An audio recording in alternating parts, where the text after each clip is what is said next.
There was one president mentioning how we have to start raising rates because there's real estate and financial bubbles, and we'll get to that financial part because that's a big core of what's moving markets. And then we heard Janet Yellen also say the same thing. Markets had a bit of a sell-off, but then she had to step in to take back her comments, walk back her comments, and it sort of tells you what the market is looking at, right? It's looking at low rates, and that's going to continue now. It looks like because of the bad jobs data, that was the biggest jobs data miss in the States in history in the NFPs. 1 million jobs were expected, and it came out at a meager 200,000, 298,000, I believe it was. So the biggest miss in NFP history. But as you can see here, market loves the bad news because it means low interest rates, same monetary policy for a longer time, S&P, new highs, NASDAQ is climbing back above 13,700. So if you read my market moment, you'll understand why this level is key today.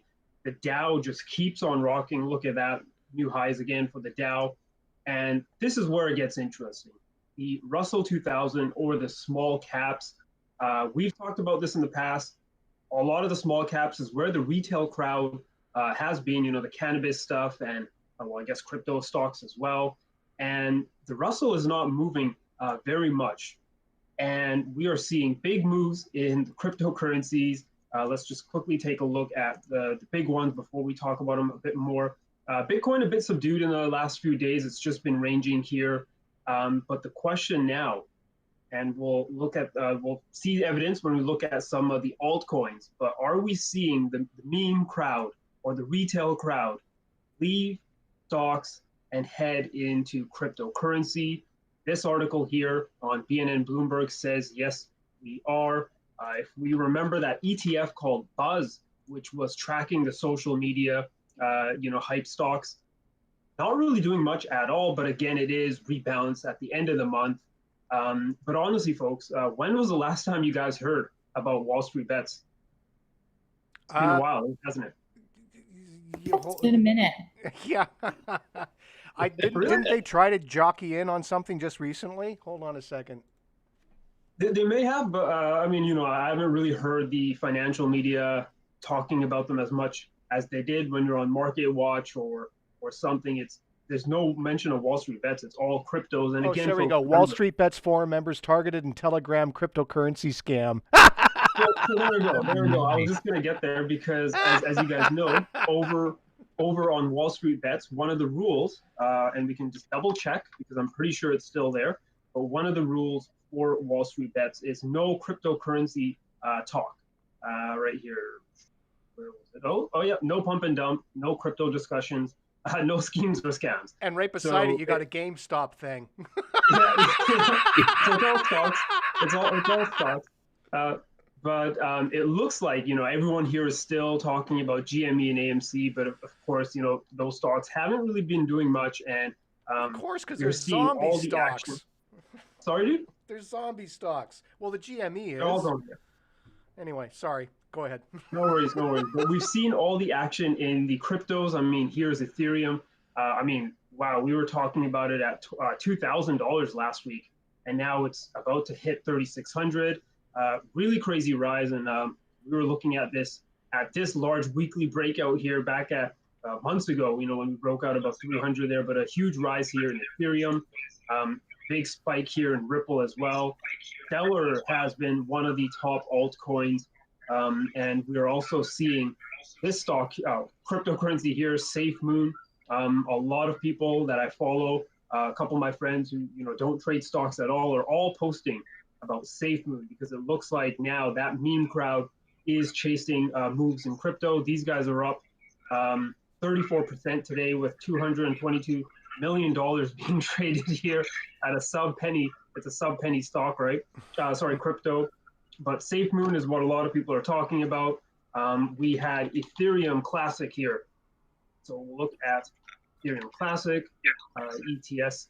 We'll look at it against the US dollar here. But look at that move. I think on the weekly, it's this is this week. So 5 days worth of price action, up 178% this week alone.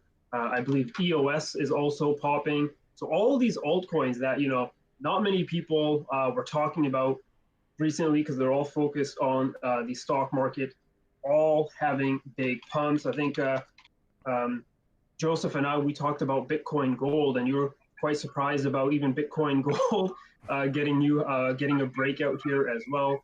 And then, of course, we have to talk about what some people, or what the meme crowd is calling, the next reserve currency. Oh, That is Jesus. Doge. That is Dogecoin hitting highs of close to 70 cents. I mean, maybe they're looking at a joke, but look at the highs here. If you guys see the highs, it's actually 69 cents. 69.30. So I don't know if you know that was the.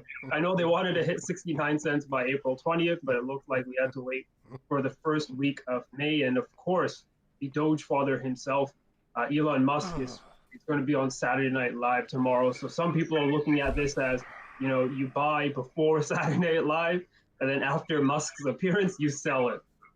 Pretty well it. That explains the entire movement.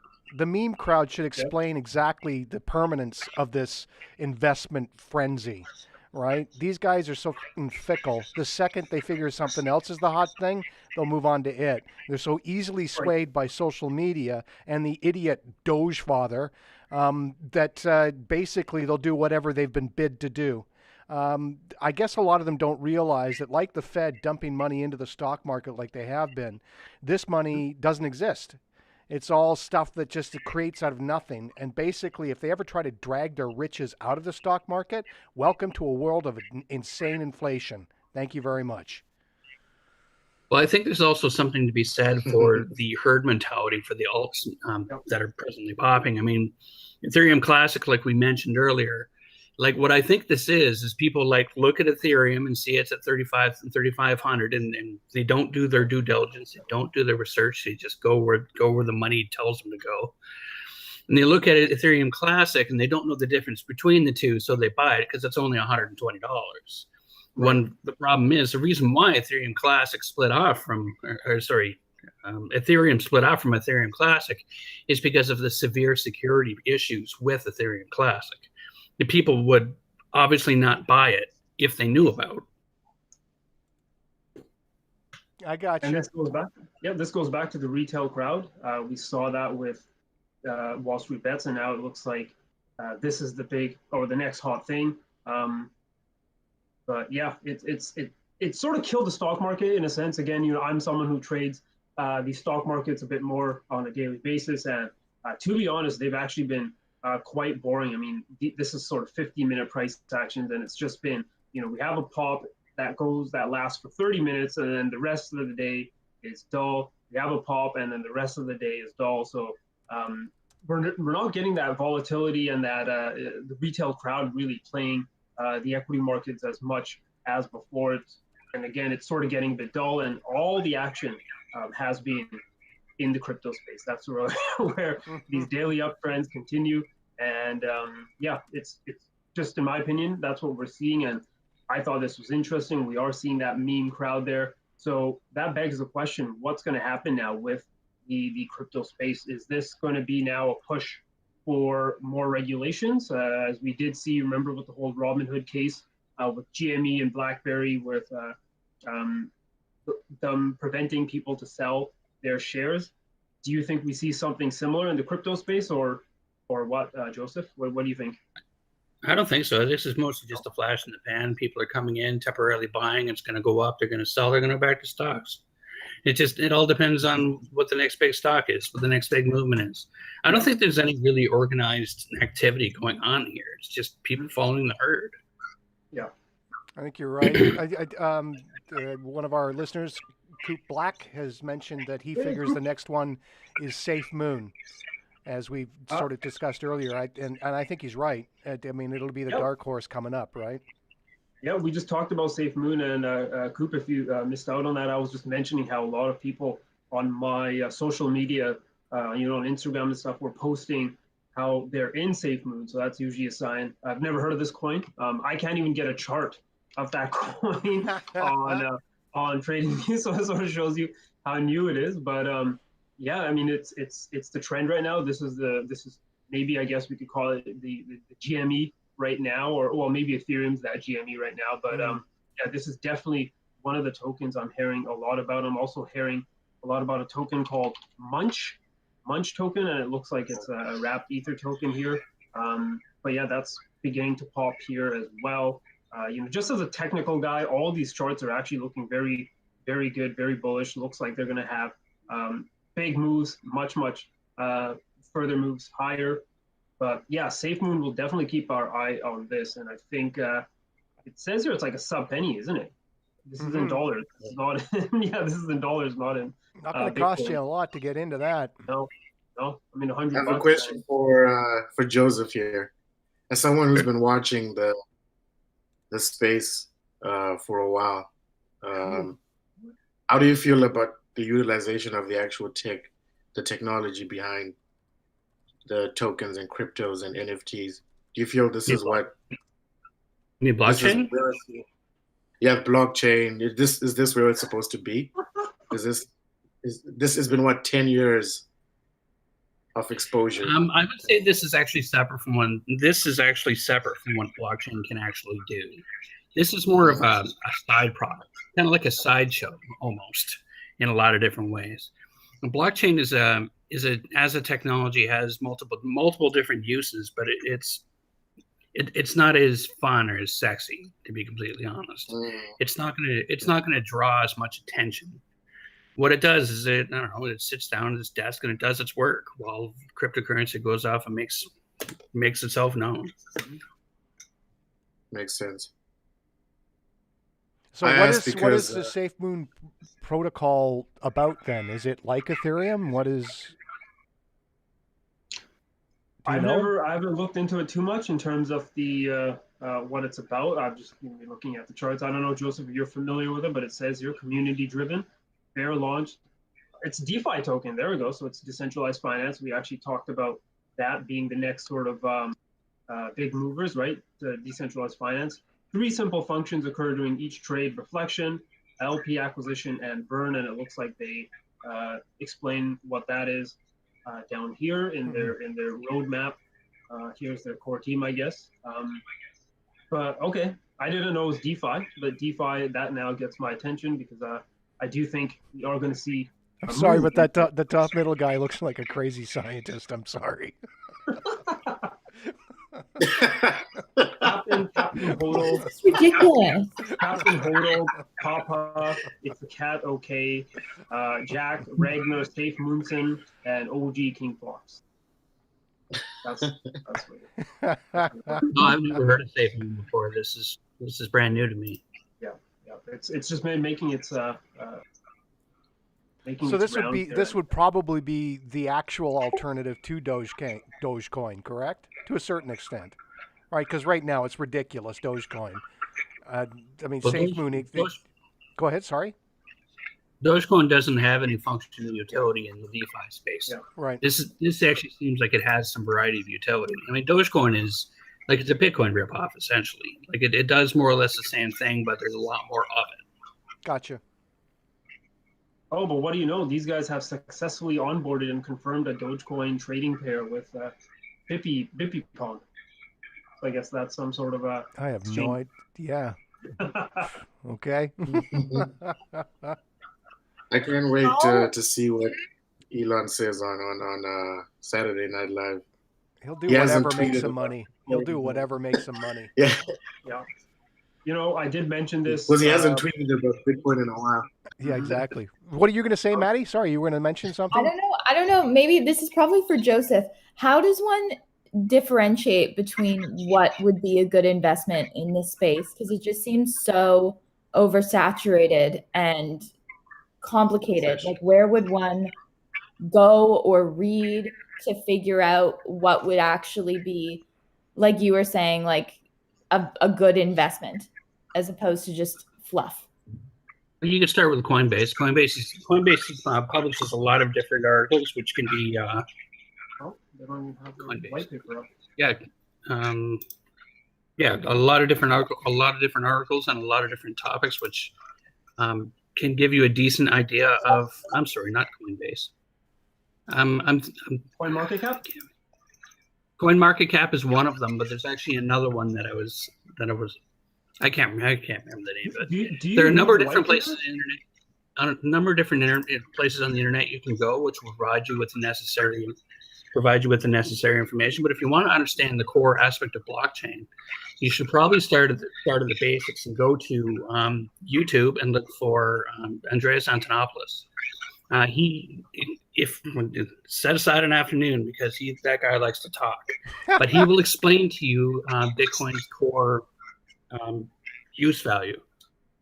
Okay. And from there you can expand out to Vitalik Buterin and learn about Ethereum, and then you can go to Hoskinson and learn about Cardano, and you can move gradually down the coins and find out which one's going to be best for you. Yeah. Because it really is one of those best for you kind of things. Like, it depends on what you want it for. I gotcha. Now, I don't know if you read the white papers, but I mean that's another thing. I'm not too tech savvy. I've read the majority of the white papers. Yeah, you do? I pretty much have to. Yeah, I've read the majority of the white papers. Like most of the major coins that have been around for at least a year and a half, 2 years, I've read the white papers on. Gotcha. They are long and dry and kind of boring. Of course. I don't recommend. Exactly. Yeah. So I don't recommend starting. Yeah. Now, They're not the most entertaining reads. Exactly. Now, Coop has a question here. How big can Facebook get with their digital currency coming? And who takes the market share, PayPal or Squarespace, with how they're investing? That's a question, I guess, to TK. Throw it out to TK. Oh my God. Honestly, I have no idea. I haven't been full disclosure. I think the whole thing is just a mess, and it's not going to go anywhere. I think it's a sideshow to a bigger tech, but Visa and them and PayPal are starting to allow some transactions through cryptos. I don't know which ones specifically, but I think it kind of, if it's who's going to have most of the market share, it'll kind of go to the person who's able to set up an infrastructure that's able to get the transactions through. I heard I don't know how true the number is, but for each Bitcoin transaction or crypto transaction, there was close to 30,000 credit card transactions in comparison in a time frame. And I was like, the infrastructure is still far away if that's kind of where the delay is. But I don't know if that's changed up to now. It's changed a little bit. I mean, like before Lightning Protocol came along, Bitcoin would actually transact between 4 and 8 transactions a second, whereas Visa, MasterCard, Amex would be 40,000. Now, when I talk about the scaling issues with cryptocurrency, that's what I'm referring to. Now, Hoskinson with Cardano says that because of his specific Hydra sharding technique, says that he should be able to get up to 10,000 per head, which means that it'd be 8 different nodes all working on closing the block. Gotcha. Which means that if there's 8 nodes, it'd be 80,000, etc. With Buterin, he says he'll be able to get up to 100,000 because of his type of shard. Okay. Now, all that right now is pie in the sky. We haven't seen anything come out to effectively overmatch what Lightning Protocol can do. Okay. And Lightning Protocol has so many problems with it that it's really not even worth looking at. Like, they got problems in there that they just can't fix. What about the Whisper protocol? A Whisper protocol is it's actually the Ghost protocol. A network switch. Do you know the one where the consensus happens without a consensus actually happening? On Hedera Hashgraph? Yes. Yeah, that's what I'm talking about. It's a Whisper protocol. Is it called Ghost protocol? That's actually. Sorry, I always get it wrong. Is it called Ghost protocol or Whisper? It's Whisper. Or Gossip. Gossip. Which one is it? Jesus, I gotta look it up. Whisper. Okay. Whisper protocol is a protocol which allows the nodes to talk to each other. Okay. I completely just lost everybody. I know. I'm sorry. No. I'm here. I'm just reading Gossip protocol. Sorry, just trying to be a geek. There we go. It's all good. I'm trying to be a So geek. I am a geek. Anyway, I'm just reading about The the number Facebook one problem with Bitcoin, with any kind of cryptocurrency right now is scaling it, getting out more transactions per second. Because right now it's not going to function like we want it to, because unless it can beat Visa. Right. Yeah. So I ask now, if most of the narrative has changed from it being a currency to a reserve for storehold of wealth, Yeah. that kind of puts it in the realm of regulation that's easier to crack down on. So how does that affect it in the future? The space, just the general space. I think people right now are probably focusing on Bitcoin, Ethereum, and stuff. But how does it affect the space if it's moved from a currency to a storehold of wealth, or a gold hedge, a digital gold hedge? You see, Bitcoin and other SHA coins like it, single hash algorithm coins like it, could easily be called the crypto assets. They're stores of wealth, like you said. Coins like Ethereum, Cardano, etc., they offer access to an ecosystem which gives you multiple different options to make all different sorts of money. Yeah, I think there should be a core division between those two types of assets, but I think they should be blanketed under the term crypto assets. Okay. To make it more clear cut. That makes sense. And I sort of said this before, but you guys know, I mean, I've sort of killed this, but I mean, I mentioned it so many times, it's probably getting redundant, but I think, my whole theory on cryptos moving up was as a way to get out of the dollar, right? So I'm not necessarily seeing it as like a use case. I'm just seeing it as more of I know what central banks are doing. I don't want to be in fiat. I want to buy even cryptos as a way to get out of fiat. I think as long as cryptos are traded, maybe, some people will call it that store of value or whatever, there will be no issues because Wall Street will be making money as well. And it doesn't pose a threat to, say, the financial system in terms of like, when I mean financial system, I mean the central banks, right? Their monopoly of printing money. And we've talked about this, why would you be spending cryptos as currency when the prices keep moving higher? I don't necessarily. Or lower. It's just volatility. It's not necessarily that it's going to keep climbing. But I mean, I don't see people spending their cryptos at all as money. Most people are just hodling it or using it as investments. The minute cryptos start being used or applied for actual, I'd say large transactions, then you're competing with the central banks, right? And the governments in some places where banks are nationalized, like India, right? So India is banning crypto trading because the banks in India are all nationalized. That's when you get into that aspect where central banks will step in. A lot of people think they can't do anything, but I mean, they can make it very difficult for you. And that's my take, right? So I think regulations are coming on the financial side, right? Because that will allow institutions and stuff to get in. That's all fine. But as soon as cryptos are being thrown around as a currency, a private currency, right? Again, the Chinese are coming out with their own cryptocurrency. We know a digital dollar is going to come. So as long as it comes from the central banks, that's fine. You'll be able to use that normally. But if it's coming from, if Bitcoin or Ethereum or whatever is being used for money, they will sort of stamp down on it. And we've had precedent, right? People forget gold was just like that in the 20s, right? When we had the Great Depression, people were not putting their money in stocks and bonds anymore. They were going into gold. And that's why Roosevelt basically banned all holding of gold, right? If you had gold in the States, you went to jail. You had to give it back to the government, and Americans were not allowed to own gold until after 1971, I believe it was, right?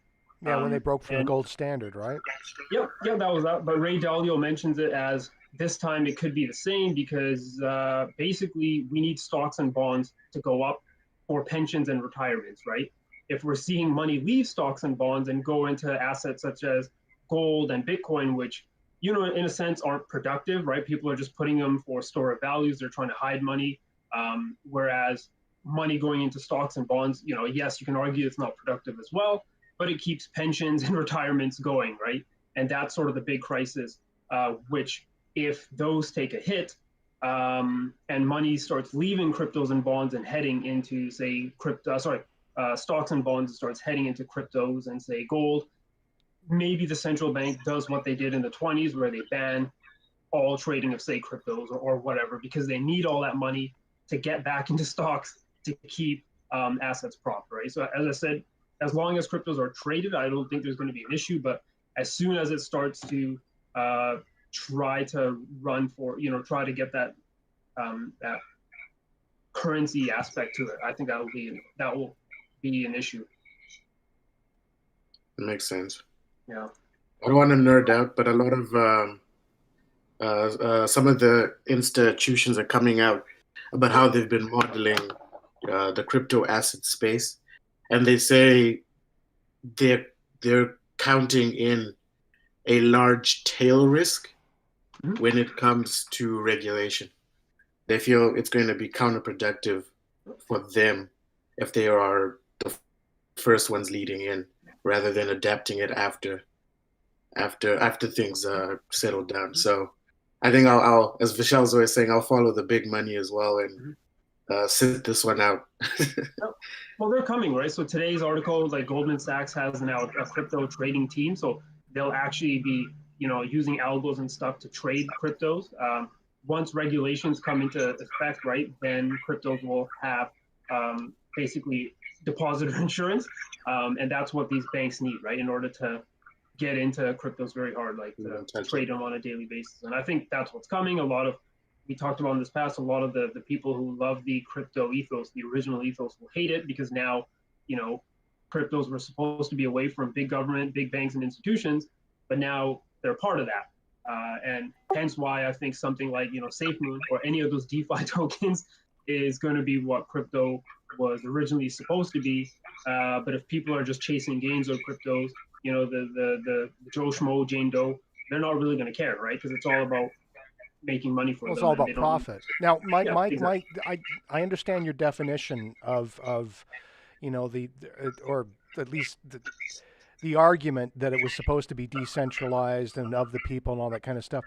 It's not, right? It's all based on a network, which is a central entity, right? It's centralized, and it all depends on the majority consensus, which again is centralized, right? Basically, what we're doing is we're changing one form of fiat currency for another. That's all that's happening. It's no big breakthrough. It's just value changing hands. Well, like the nodes are run by the people, though, right? So I think the whole idea is like... Yeah, but the fact is that if it is truly run by people, would anybody trust it? I mean, it seems like they are for now. Well, no, they're running for value here. They're running to make money. In the real world, knockdown, drag out, let's use this as currency. Would anybody actually trust it if they didn't know who was in control? Right. And well, I mean, the thing is, nobody knows who's in control, because everyone on the system is in control. Everyone has equal stake. That's the whole nature of decentralization, is that everyone who is mining gets a chance to authenticate, and no one knows who anyone else is, at least with the core SHA systems. That's why I argue I'd rather have US dollars and know of 2% inflation than have Bitcoin and not know of a 30% drop. They're screwing me over, but at least it's a predictable. It's a predictable tax. I think that's the biggest thing, is that the stability trumps any other aspect, right? Because it's great have a black market, currency, because that's basically what it'll end up being, right? But the fact is that nobody can guarantee the value. So what good is it?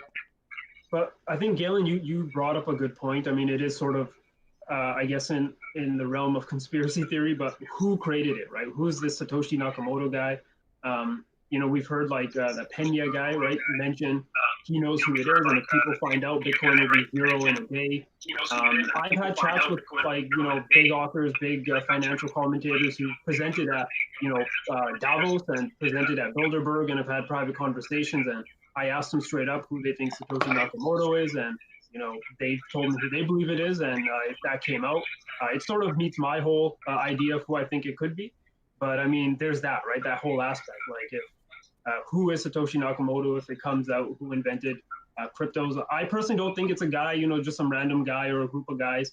because I think they all would have been arrested by the government by now, unless they're all already dead. I don't know.